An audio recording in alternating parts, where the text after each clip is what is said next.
오늘 말씀의 본문은 창세기 1장 28절이고요. 설교의 제목은 땅을 정복하라 첫 번째입니다. 하나님께서 만물을 창조하시고 그리고 마지막으로 인간을 창조하셨어요. 이렇게 하늘과 땅과 그 안에 거하는 모든 생물체를 창조하시고 그리고 여섯째 날 마지막으로 인간을 창조하신 이유가 무엇이겠는가? 그 질문을 한번 하시고요. 그리고 그것을 스스로 답변을 해보시기 바랍니다. 자, 하나님은 만물을 창조하신 분이기 때문에 이렇게 우리가 이야기할 수 있어요. 하나님은 만물을 다스리고 보호하는 통치자이시다. 예. 그렇죠? 당연히 하나님께서 만물을 창조하셨으니까 그것을 그냥 내버려 둘 수는 없잖아요.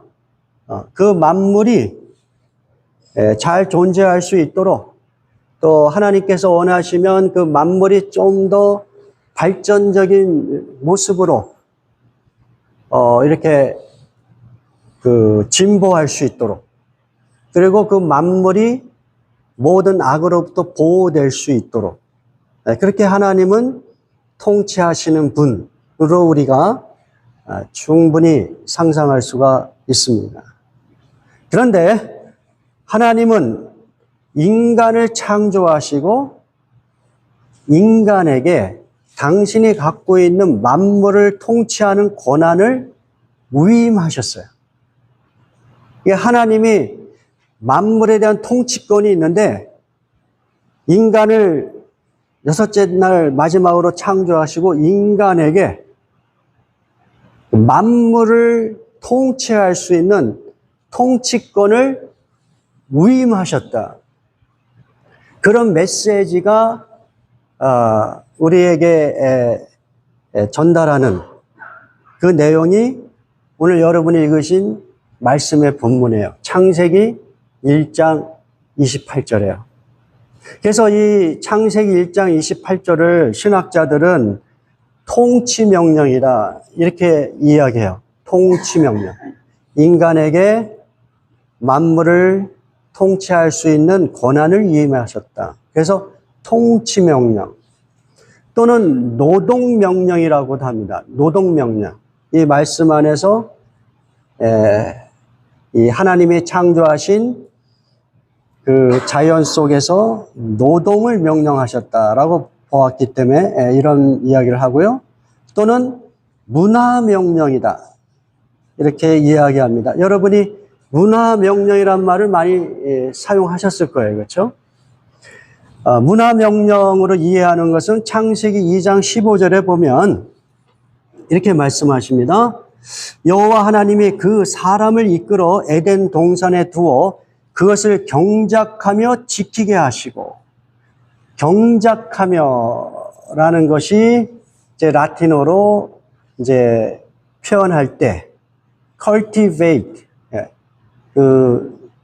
우리가 흔히 알고 있는 그 단어를 사용한 것이죠. 이 cultivate라고 하는 단어에서 컬처 이런 단어를 우리가 생각해 볼 수 있잖아요. 그런 측면에서 하나님께서 인간에게 그 피조물들을 통치할 수 있는 권한, 그 권한을 주신 것은 그 하나님이 창조하신 그 자연과 피조물과의 관계 속에서 문화를 정치, 사회, 경제와 관련된 그 모든 것을 아우르는 문화를 개발하고 발전시키라고 하는 명령을 주신 것으로 이해를 하는 것이죠. 그런 측면에서 신학자들은 창세기 1장 28절을 문화명령이라고도 이야기해요. 근데 이제 저는 개인적으로 문화명령이라는 단어보다는 통치명령을 더 선호합니다. 통치명령.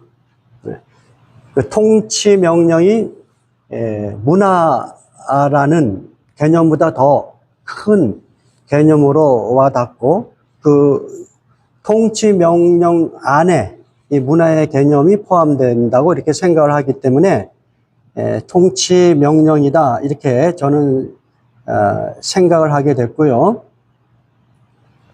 그래서 이 창세기 1장 28절의 이 통치 명령은 한 개인에게 주신 것이 아니라 모든 인류에게 평등하게 주신 거예요.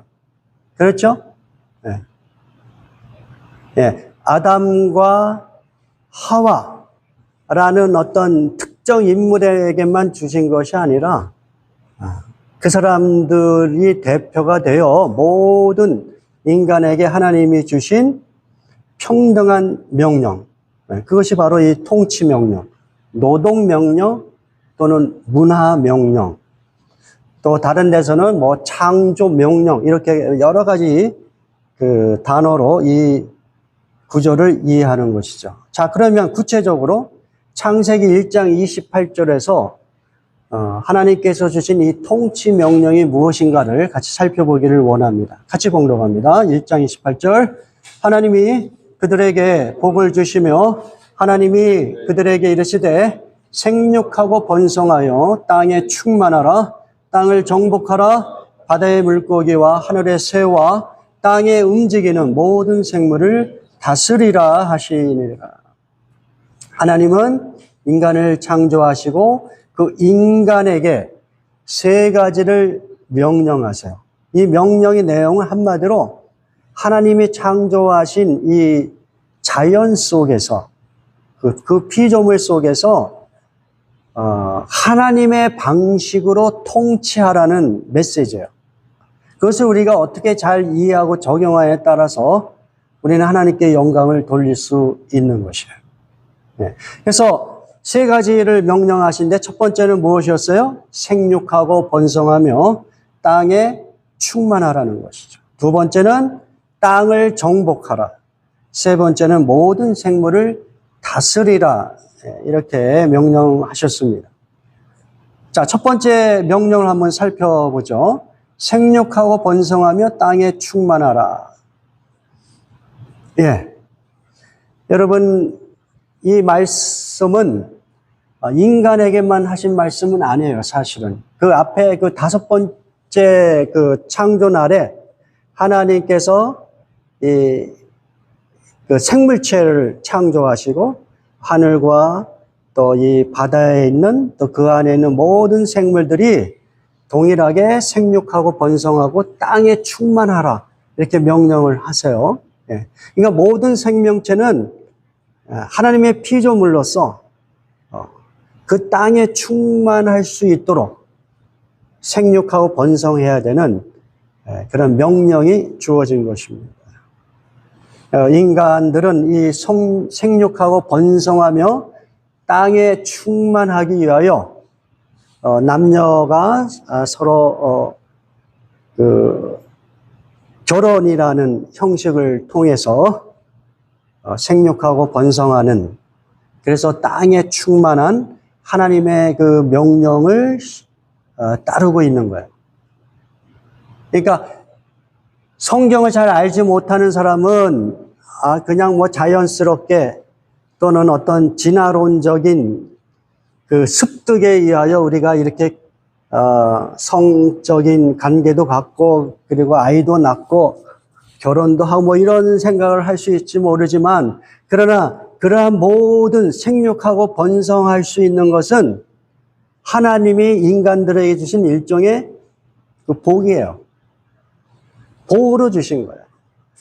그렇게 해서 남녀가 만나고 그 안에서 자녀가 탄생이 되고 그것을 통하여 땅에 충만한, 인간들이 땅에 충만하도록 하셔서 하나님의 피조물들이 잘 조화롭게 유지되기를 원하시는 그런 것들을 우리가 생각해 볼 필요가 있습니다. 그래서 특별히 카톨릭이나 아주 보수적인 신앙을 갖고 있는 분들은 이 말씀을 가지고 결혼을 가장 그 1차적인 목적을 생육하고 번성하는 것으로 봐요.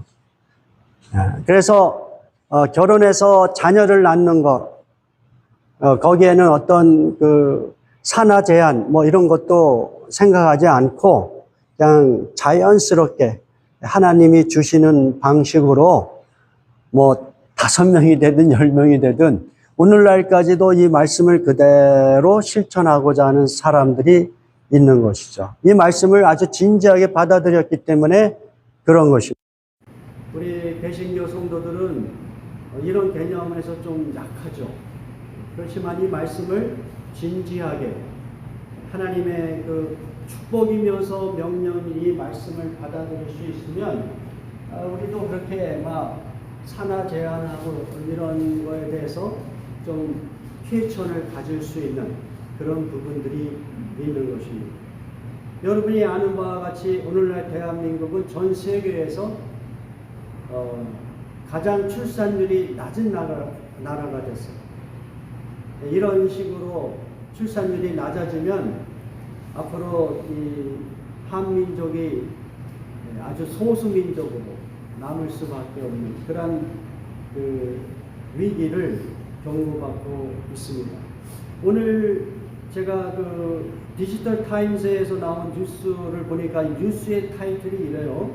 이러다가 대한민국 큰일 나겠네. 20대 40세대의 43%가 아이 낳을 필요를 못 느껴. 이런 제목으로 기사가 올라왔습니다. 그러니까 20세에서 49세 남녀 2,000명을 대상으로 설문조사를 해봤더니 53.2%가 결혼 의향이 있다고 그랬고 나머지 27.4%는 결혼 의향이 없다. 19.4%는 잘 모르겠다. 이렇게 답변을 했습니다. 그러니까 결혼 정년기에 있는 사람들의 그 한 40% 이상이 이 결혼에 대한 어떤 의식이 불투명합니다. 그리고 출산을 원하지 않는 이유를 물어봤어요. 그랬더니 여성의 경우는 아이를 낳을 필요성을 느끼지 못한다. 13.9%. 그리고 자녀를 돌보고 양육할 경제적 여유가 없다. 12.7%. 또 자녀 교육에 막대한 비용이 들기 때문이다. 그래서 주로 이 그 경제적인 그 어려움 때문에 아이를 낳기를 어려워한다. 이런 대답을 했고요. 또 남성의 경우도 비슷한 것 같아요. 직업이 불안정하다고 느꼈기 때문에 아이를 원하지 않는다. 17.9%. 또 자녀를 돌보고 양육할 경제적 여유가 없기 때문이다. 16%. 자, 이런 식으로 그 한국의 그 결혼 정년기에 있는 남성과 여성들이 결혼을 만약에 한다 하더라도 그래도 아기를 낳기를 원치 않는 아주 중요한 원인이 경제적인 어려움을 이야기하고 있습니다.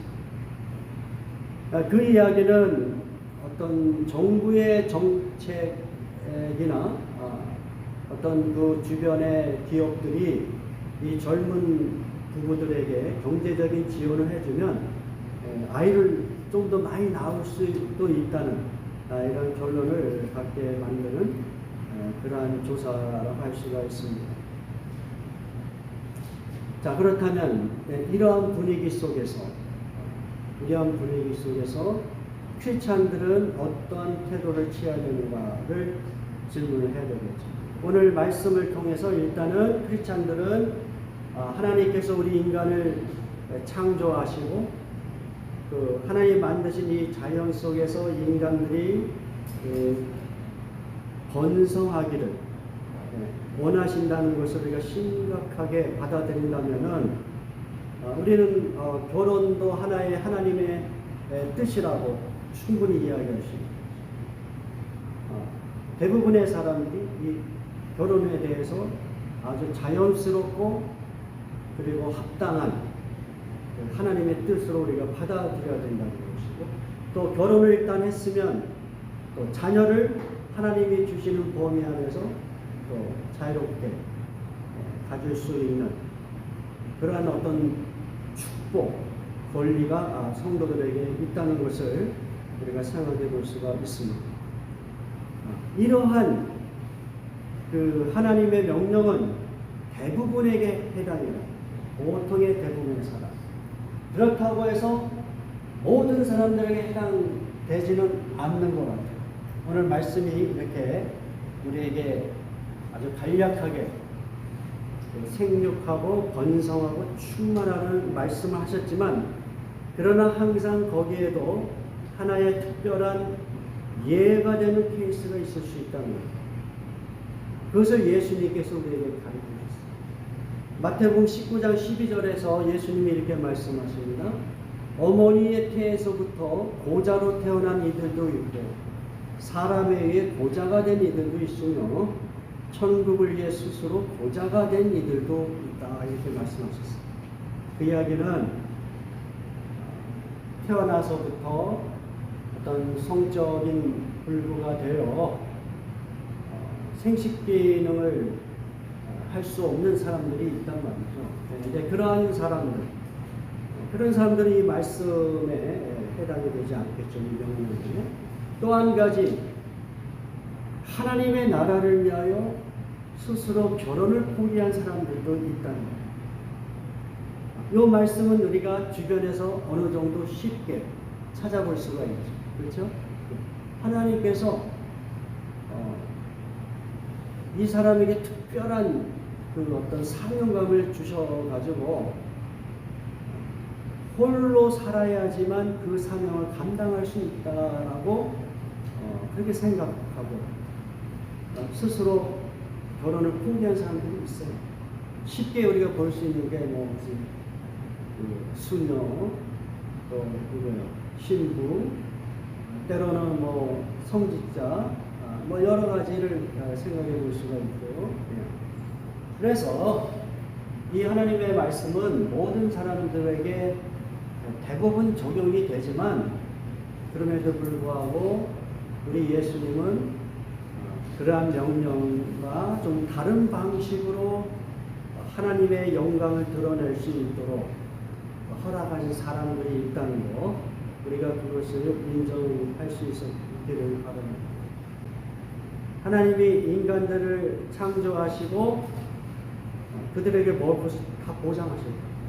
그런데 죄가 들어왔기 때문에 땅이 엉겅퀴를 내고 가시덤불을 내고 그 땅에서